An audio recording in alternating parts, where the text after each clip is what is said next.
আমাদের তৃতীয় প্রশ্ন, এক ব্যক্তি শহর এ থেকে বি 60 কিমি/ঘন্টা গতিতে যায় এবং বি থেকে এ 40 কিমি গতিতে আসে, সমগ্র পথে তার গড় গতিবেগ কত?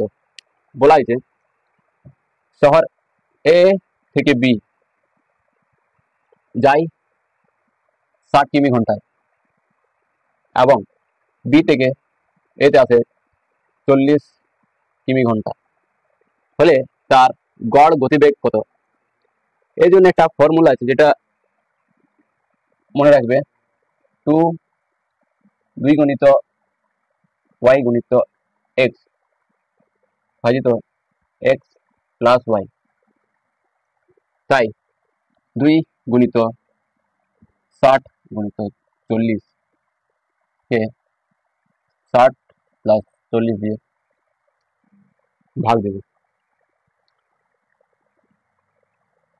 4 6 24, 24 দুগুণে 48, এবং 60 আর 40কে যোগ করলে 100, 2 শূন্য থেকে 2 শূন্য, 48 কিমি/ঘন্টা। Option C right answer.